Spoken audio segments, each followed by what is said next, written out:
ایسا ہی ہے نا.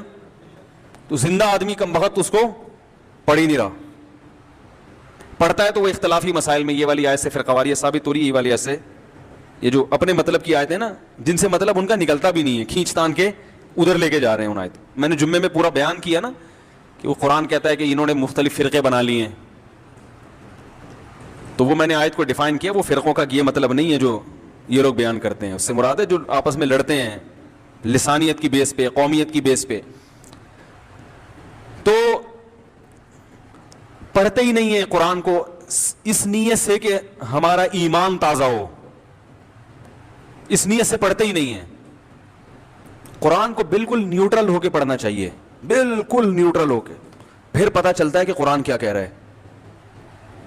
بعض لوگ کیا ہیں کہ ان پر ایک چیز مسلط ہو گئی تو وہ جب قرآن کا درس دیتے ہیں نا تو وہ گھما پھرا کے ہر چیز کو وہیں لا رہے ہوتے ہیں, وہ اپنے نظریات گویا قرآن پہ تھوپ رہے ہوتے ہیں, پھر وہیں سے اخذ کر کر کے آپ پہ فٹ کر رہے ہوتے ہیں. تفسیر ابن کثیر ہے, بڑی زبردست تفسیر, وہ پڑھا کریں. جس کا قرآن سمجھنے کا ارادہ ہو تو کیا پڑھیں, اردو ترجمہ بھی ملتا ہے, بڑی خاندانی تفسیر ہے. اردو میں بیان القرآن ہے مولانا اشرف علی تھانوی کی, لیکن اس کی اردو اتنی گاڑی ہے کہ وہ علماء کی سمجھ میں آتی ہے, عام آدمی کی سمجھ میں نہیں آئے گی. اور ابھی حضرت مفتی تقی عثمانی صاحب کی آسان تفسیر آئی ہے, وہ بھی بہت سادہ اور بہت انگلش میں بھی ہے اردو میں بھی ہے, وہ بہت صاف ستھری ٹو دا پوائنٹ بات ہوتی ہے. ورنہ تفاسیر بھی بڑی عجیب عجیب لکھی گئی ہیں الٹی سیدھی, اور اس میں جو لکھنے والا ہے وہ اپنے جو نظریات ہیں نا اس کو فروغ دینے کے لیے وہ ہر آیت کو اسی حساب سے گھسیٹ رہا ہوتا ہے. تو خیر میں عرض کر رہا تھا کہ اللہ تعالیٰ نے انسان, ہمارا جو سسٹم ہے نا آٹومیٹک ہے, مینول نہیں ہے. جیسے گاڑی ایک مینول ہوتی ہے اور ایک آٹومیٹک میں خود بخود گیئر لگ رہے ہوتے ہیں اسپیڈ کے حساب سے. جیسے آپ کی اسپیڈ 40 سے بڑھے گی, چوتھا پانچواں گیئر خود بخود لگ جائے گا. تو یہ زیادہ پیچیدہ ہے نا. ارے ایک ہے وہ ڈنڈے سے آپ گیئر کو آگے گھماؤ, پہلا گیئر, پھر آپ نے کڑک کر کے پیچھے کھینچا دوسرا, تیسرا, اس میں کبھی غلطی بھی ہوتی ہے انسان سے. پتہ چلا جی میں تو مینول گاڑی بہت چلائی ہے نا میں نے, تو میں تو بعض دفعہ چوتھے اور پانچویں میں زیادہ فرق نہیں پتہ چلتا انسان کو, تو بعض دفعہ احتیاطاً دوبارہ سے پانچواں لگا رہا ہوتا ہے آدمی, کہ ایسا تو نہیں ہے تیسرا ہو اور ہم اس کو پانچواں سمجھ رہے ہوں. ہوتا ہے نا بھائی, ایسا نہ ہو کہ یہ تیسرا ہو ہم اس کو کیا سمجھ رہے ہوں, گاڑی کی واٹ لگ جائے, تیسرے گیئر پہ ہم بھگا رہے ہیں گاڑی اتنی. بعض دفعہ پہلے اور تیسرے میں شبہ ہو جاتا ہے, اسپیڈ کم ہے آپ سمجھ رہے ہیں پہلا ہے حالانکہ وہ تیسرا ہوتا ہے, تو پھر انسان دوبارہ پہلا ہی لگا دیتا ہے. میرے ساتھ ایسا کہتے وہ پہلے میں لگا ہوا ہم نے دوبارہ پہلا, تو ہمارے ساتھ بیٹھے جو بندہ بیٹھا ہوتا ہے میرا ہاتھ پکڑ لیتا ہے, مجھ سے صاحب 3 دفعہ پہلا گیئر لگا چکے ہو آپ, صحیح ہے نا, 3 دفعہ پہلا گیئر, یہ گیئر ٹوٹ جائے گا. میں نے جب سب سے پہلے گاڑی خریدی نا FX تھی, وہ یہ بات ہوگی 2008 یا 9 کی, FX خریدی تھی. میری بائک چوری ہوئی, میں نے کہا میں بائک کے بجائے ڈائریکٹ گاڑی پہ آؤں گا, ہمت مرداں مدد خدا. ہم نے کہا ایسی کی تیسی گاڑی لیں گے, تو 40,000 کی FX خریدی قسطوں پہ. سوچو اس کا حال کیا ہوگا. ہم نے کہا تجربے کے لیے یہ ٹھیک ہے. 40,000 کی FX خریدی, 3,000 روپے ماہانہ قسط تھی اس کی. لیکن جنہوں نے دیکھا نا کہ اتنی سستی صرف 3,000, لیکن جب گاڑی دیکھ کے کہتے تھے تو کہتے تھے اتنی مہنگی. تو خیر بڑا دلچسپ قصہ ہے, ابھی سنانے کا نہیں ہے, موضوع رہ جائے گا. تو وہ ایسی تھی کہ اس کا میں ایک دفعہ گیئر لگایا, دوبارہ لگایا تو وہ گیئر ہی میرے ہاتھ میں آ گیا. 2 دفعہ ایسے ہوا ہے کہ وہ میرے ہاتھ میں ہی آ گیا گیئر نا. تو میکینک کو بلایا, ہم نے کہا اس کو ایلفی سے جوڑو یار, کچھ کرو اس کا. تو جو مینول گاڑی ہوتی ہے اس کا سسٹم اتنا پیچیدہ نہیں ہوتا, کیونکہ آپ خود کنٹرول کر رہے ہوتے ہیں. آٹومیٹک میں آپ کو یہ ٹینشن نہیں لی جاتی. آٹومیٹک دیر سے ایجاد ہوئی ہے, اس میں محنت زیادہ ہے, اس کا سسٹم زیادہ پیچیدہ ہے, وہ خود سے وجود میں نہیں آ سکتی. کہ گاڑی کو خود پتا ہو کہ اتنی اسپیڈ ہونی ہے تو میں نے خود ہی یوں کر کے گراری پہ گراری چڑھا دینی ہے, ایسا بہت مشکل ہوتا ہے. تبھی گاڑیاں ایجاد ہوئے ہوئے کتنے 100 سال سے زیادہ ہو گئے, آٹومیٹک سسٹم اب آیا ہے چند سال پہلے. ہم پرانی گاڑیاں دیکھتے ہیں تو اس میں نہیں ملتی آپ کو, پرانے ماڈل نہیں ملیں گے آپ کو. کتنی محنت کے بعد اب جا کے اتنی ترقی ہوئی ہے کہ یار. تو یہ جو ہماری باڈی ہے نا یہ بھی آٹومیٹک ہے, پتہ ہے آپ کو. ہمارے ایک دوست ہیں ان کو شوگر ہے, شوگر جب ہوئی تو وہ ڈاکٹر کے پاس گئے کہ مجھے شوگر ہو گئی ہے. ڈاکٹر نے بھی کہا کہ ڈاکٹر نے تسلی دی, انہوں نے کہا کوئی اتنا بڑا مسئلہ نہیں ہے. انہوں نے شوگر کو ڈیفائن کیا. انہوں نے کہا دیکھو جیسے آٹومیٹک گاڑی میں اور مینول گاڑی میں فرق ہوتا ہے نا, ایسے ہی شوگر کے مریض میں اور وہ آدمی جس کو شوگر نہ ہو, یہ فرق دونوں میں. ہماری باڈی میں آٹومیٹک سسٹم لگا ہوا ہے جو شوگر کو خود بخود مینٹین کرتا ہے. آپ چینی زیادہ کھا لو گے تو وہ خود بخود کنٹرول کرے گی. وہ لبلبا ہمارا جو ہے نا وہ انسولین چھوڑتا ہے اور وہ خود بخود کنٹرول میں رکھتا ہے. لہذا چینی زیادہ بھی کھا لو گے تو نقصان نہیں ہوتا, کم کھاؤ گے تو بھی نقصان. وہ زیادہ کھائی بھی جو اسٹور ہوتی ہے جب کم کھاتے تو وہاں سے پوری ہو جاتی. اب آپ کی باڈی ہو گئی ہے مینول. اب آپ نے ٹیکے لگا کے خود سے اس کو کیا کرنا ہے, جیسے گیئر لگاتے ہیں نا, پہلے گیئر, گاڑی کی اسپیڈ 100 کلومیٹر ہے اور گیئر پہلا لگا ہوا ہے, بیڑا گرک ہو جائے گا گاڑی کا. تو آپ کو خود 5ویں گیئر پہ گاڑی لانی پڑے گی. تو اب آپ کی باڈی میں شوگر لیول نہ ہائی ہوگا نہ لو کرنا ہے, آپ نے شوگر چیک کرنی ہے. جہاں اوپر گئی ٹیکا ٹھوکا آپ نے, ٹھیک ہے نا, اس کو نیچے لے کر آئے. کم ہے چینی کھا کے اس کو, تو ہر وقت جیب میں چینی بھی رکھنی ہے اور وہ انجیکشن رکھنا ہے شوگر گرانے کا. سمجھ میں آ رہی بات؟ تو شوگر کے مریضوں کو دیکھو, ایک جیب میں چینی ہوتی ہے اور ایک جیب میں, جب گیئر بڑھانا ہے ٹھیک ہے نا, تو ادھر سے چینی کھائی, شوگر لیول ہائی کیا. کم کرنا ہے ٹیکا لگا کے اس کو, وہ 24 گھنٹے وہ یہی بیچارے کرتے رہتے ہیں کہ چیک کرتے رہتے ہیں.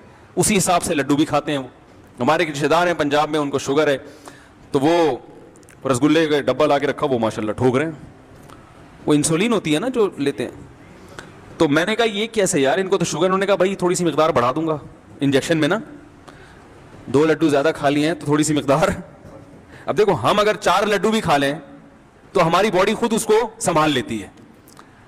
تو اب اندازہ لگاؤ کہ خدا نے تو ہمیں آٹومیٹک پیدا کیا, مینول پیدا, اور صرف اس میں نہیں ہے, ہر چیز میں ہماری باڈی آٹومیٹک ہے. ہر چیز میں خود سمجھتی ہے کیا کرنا ہے. سردیوں میں ہماری باڈی اپنے آپ کو سردیوں کے حساب سے ڈھالتی ہے, گرمیوں میں اپنے آپ کو گرمیوں کے حساب سے ڈھالتی ہے. ٹینشن میں اپنے آپ کو اس حساب سے. دیکھو جن بچوں کو بچپن میں ٹینشن ہوئی, بہت زیادہ ٹینشن نہیں, تھوڑی بہت ٹینشن ہونی چاہیے انسان کو, اس سے کیا ہوتا ہے ہماری باڈی میں ٹینشن برداشت کرنے کی صلاحیت پیدا ہوتی ہے. تبھی یہ جو ممی ڈیڈی والے بچے ہوتے ہیں نا برگر فیملیوں کے, یہ پاگل جلدی ہوتے ہیں. پتہ ہے آپ کو, یہ جب پریکٹیکل لائف میں آتے ہیں تو اسکول میں گئے تو وہاں پھڈے بازی شروع, تو انہوں نے کبھی گھر میں ابا سے پٹے ہی نہیں ہوتے, کبھی ٹینشن دیکھی نہیں ہوتی, کبھی کسی نے اونچی آواز سے ان سے بات نہیں کی ہوتی, ساری ہر کام ان کا وقت پہ ہو رہا ہوتا ہے. تو ذرا سی کہیں ٹینشن آئے یہ فوراً ڈپریشن کی طرف چلے جاتے ہیں, کیونکہ ان کی باڈی کو میں وہ صلاحیت ہی پیدا نہیں ہوئی غموں کو جھیلنے کی, ٹینشن کو. غریب کا بچہ دیکھو وہ ڈپریشن بھی نہیں جاتا, غریب کا بچہ پٹ پٹ کے جوان ہوتا ہے گھر میں. ٹھیک ہے, ایک رضائی میں 10 بچے سو رہے ہوتے ہیں, انجوائے کرتے ہیں اسی کو, ہیں پھڈے ہوتے ہیں ان کے رات کے وقت نا رضائی پہ لحاف پہ, وہ انہی پھڈوں میں بالآخر جوان ہو جاتے ہیں. پھر ان کو کوئی نقصان بھی ہو پرواہ نہیں ہے بھائی, ہم نے تو اس سے بڑے بڑے نقصان تو بغیر رضائی کے سوئے ہیں سردیوں میں. تو اللہ تعالیٰ نے انسان کو ایسا بنایا. تبھی میں کہتا ہوں کہ لڑکوں کو لڑکوں میں رکھا کرو, تھوڑا سا پھڈے بازی بھی کرنے دیا کرو, بہت زیادہ چھوئی ہوئی نہ بناؤ. زندگی بڑی خطرناک گزرتی ہے انسان کی مستقبل میں, بہت آزمائشیں آتی ہیں. اتنا زیادہ چھوئی ہوئی بنا دینا اس کو, یہ اس کے لیے نقصان دہ ہے.